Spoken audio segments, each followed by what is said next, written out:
Hello, my name is Casson and I'm the Bioelectronics Technology Platform Lead for the Henry Royce Institute. Today I'm going to show you the bioelectronics suite that we have in the hub building of Royce here at the University of Manchester. We also have facilities at the University of Cambridge and at Imperial College in London.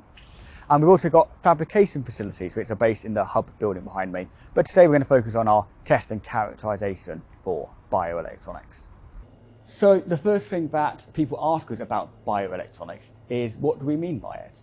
It's a relatively new area and it's one which is rapidly developing and has kind of different interests in different parts of it.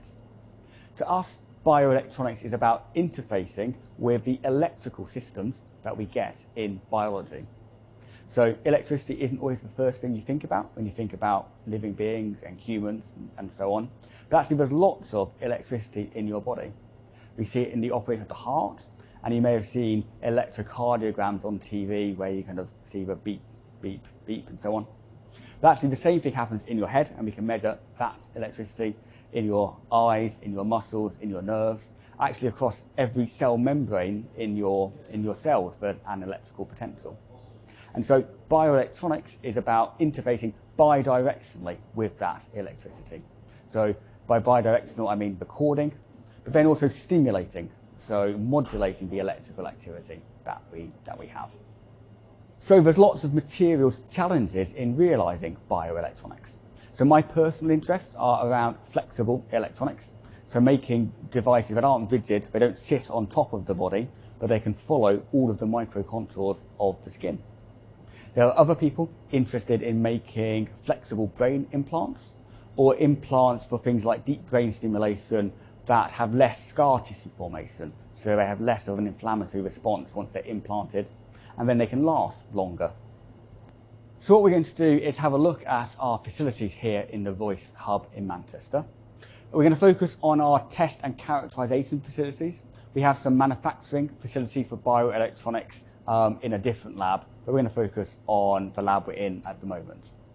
So the bioelectronics journey can start here with a patch clamp, which is used for connecting to cell membranes and, for example, measuring the voltage difference that you get across that membrane.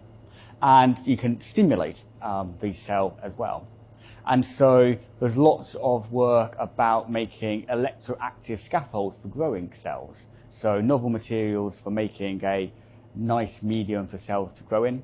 And then we can stimulate that scaffold to manipulate the cell growth for applications in regenerative medicine and similar. So next we have our semiconductor parameter analyzer. So this is used for characterizing the electronics that we make. So in my case, for example, we do printed conductive tracks, and we look to characterize the quality of those tracks in terms of their seat resistivity and dielectric properties and so on. So it's set up at the moment with a 4-point probe for measuring seat resistivity.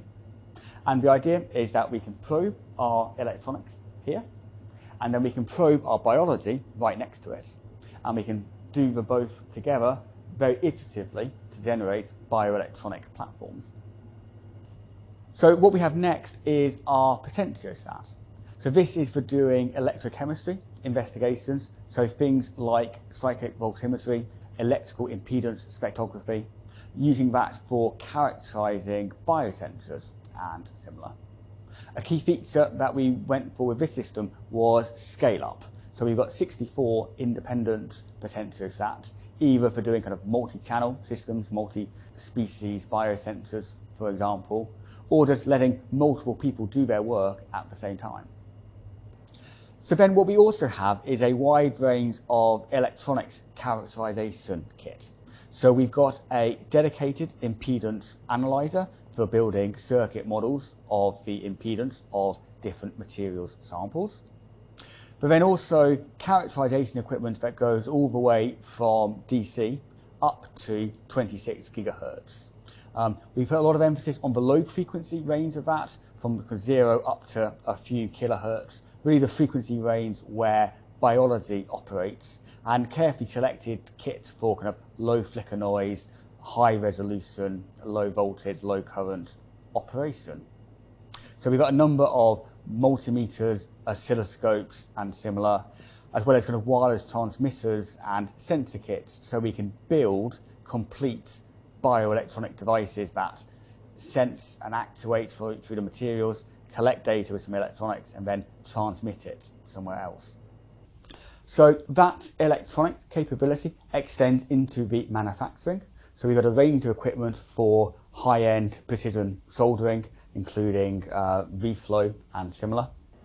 And then lastly, we have an SEM microscope in the lab, and it's very useful having that co-located with the rest of the bioelectronics suite, allowing us to have a seamless flow of the different activities that we have.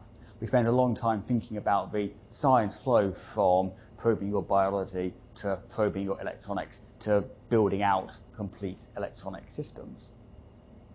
Now, that's a brief summary of the bioelectronic suite that we have in the Royce Hub building at the University of Manchester. We are a national facility in the UK for advanced materials research, and we're very open to people coming to us to use our equipment to advance their research.